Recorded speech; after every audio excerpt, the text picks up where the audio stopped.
Ya, kembali bersama kami. Pemirsa, pemadaman bergilir di sejumlah wilayah di tanah air ternyata beraroma korupsi. Temuan tersebut setelah tim Barreskrim Polri menggeledah sejumlah tempat dan menemukan uang tunai puluhan miliar serta 74 kg emas batangan diduga terkait kasus korupsi batubara.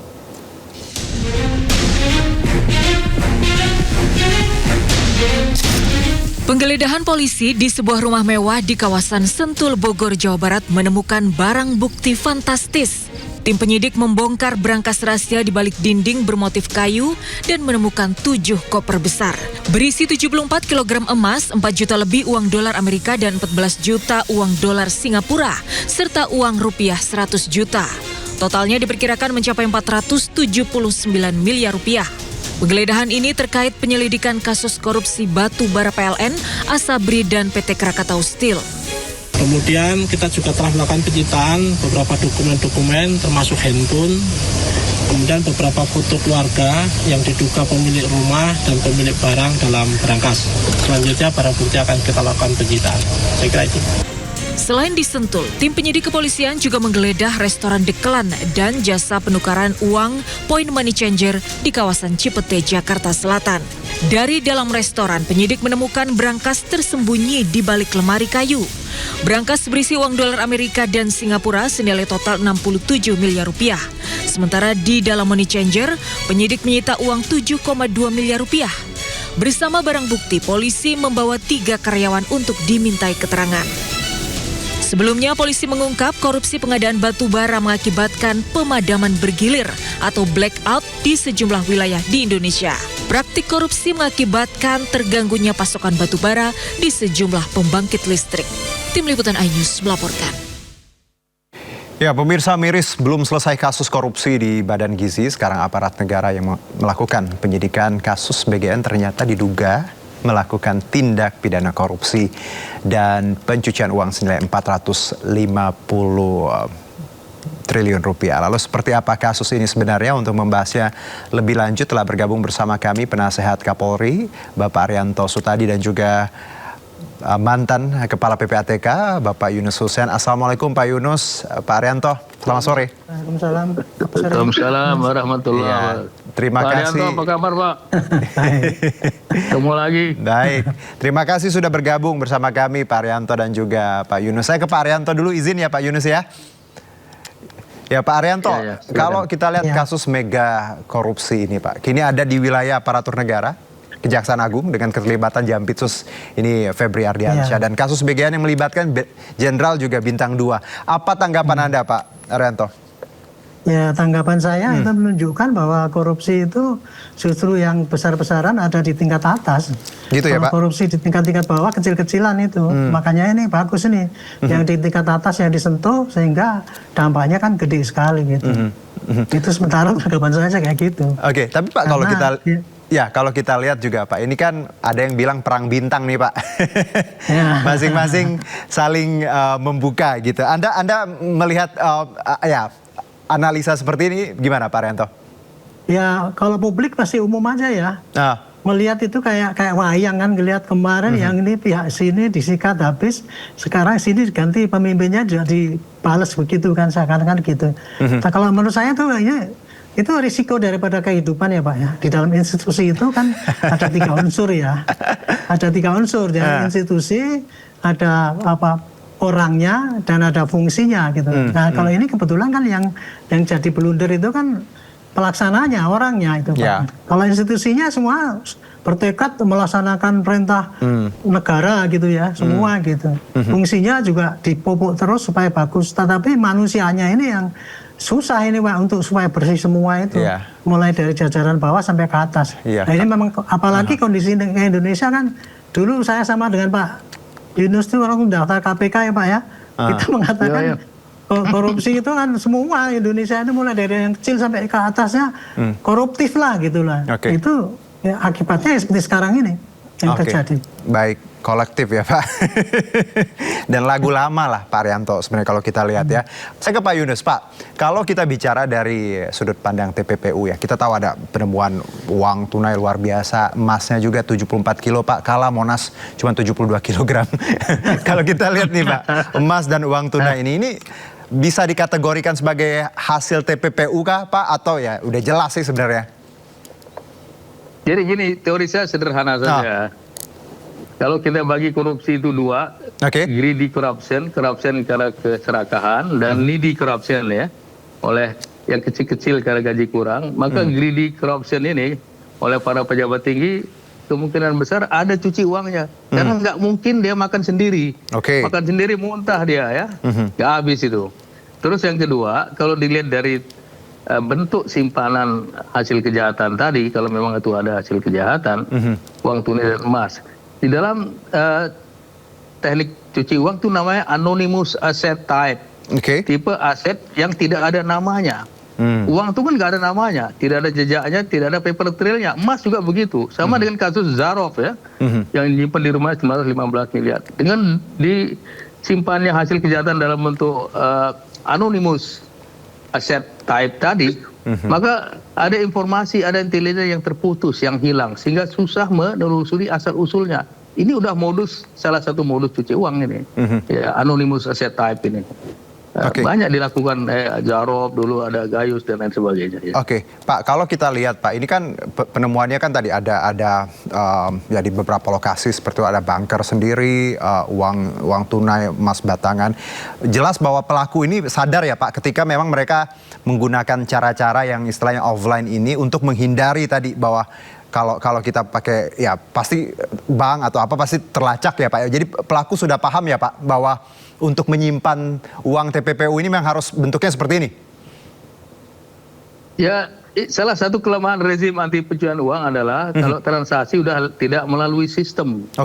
Kalau melalui tunai, karena dia anonimus tadi, tidak ada catatan, tidak ada paper trail, tidak ada jejaknya, sehingga asal usulnya akan susah untuk ditelusuri.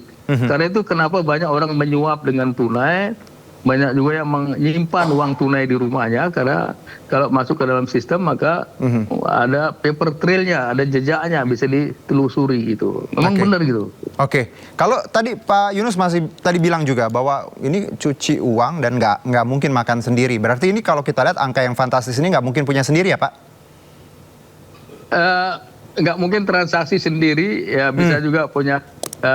Dia tidak sendiri biasanya kalau yang besar-besar ini. Seperti apa ya, ada teman-temannya, kalau dalam bahasa kerennya semacam organized crime lah gitu ya. Jadi tidak sendiri, dia pakai jabatan, dia pakai pengaruhnya, dia pakai apa relasi-relasinya, ya seperti itu ya. Jadi ya professional money launderer lah ya Pak ya. Ya itu kalau ada pihak ketiga yang membantu menyembunyikan, menyamarkan asal usul status keberadaan hasil kejahatan itu. Profesional money laundering ini third party money laundering bisa kena juga. Third party money laundering. Ya, membantu ini. Ya. Ini juga pasal 4 kenanya. Pak Arianto, bahwa tadi Pak Yunus juga sepakat bahwa ini tidak bekerja sendiri. Pasti Anda pun menyebut di awal Pak Arianto bahwa ini kolektif ya, dari ini kan ibaratnya atas, pasti di bawah juga bekerja. Menurut Anda seperti apa Pak? Kalau saya dulu, saya punya dalil sendiri ya, dalilnya dalil kampungan itu. Yang namanya korupsi itu Pak, itu. Yang namanya tindakan korupsi itu Pak, itu. Itu tidak akan berlangsung apabila tidak terjadi pembiaran daripada para pengawasnya.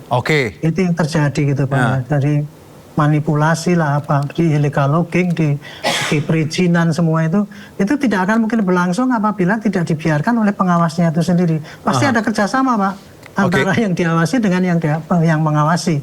Itu baru bisa berlangsung lama, sehingga jumlahnya kan banyak itu. Sekarang yang timbunan segitu itu bukan hanya sekali transaksi itu sudah mesti berbulan-bulan ya. Selama jadi jumlahnya segitu spektakuler gitu. Makanya saya setuju kalau itu cara solusinya ya jangan cuma dilacak kemudian disita negara tuh. Harusnya semuanya itu Pak disita, diambil langsung apa yang dia kuasai semua itu, walaupun terkait dengan uang yang ada hasil kejahatan ataupun yang sudah dibelanjakan itu termasuk dikejar itu. Seperti tadi Pak Yunus katakan kan tidak hanya follow the money pakai track dari itu record itu aja, tapi termasuk yang dibelanjakan secara manual itu juga harus bisa dilacak gitu. Barangkali dengan begitu bisa tuntas kita mengembalikan kerugian negara itu. Baik, Pak Yunus, follow the money tadi Pak Arianto juga menyebutkan bahwa ini nggak hanya cuman yang kita sita sekarang, harusnya kita bisa trace gitu.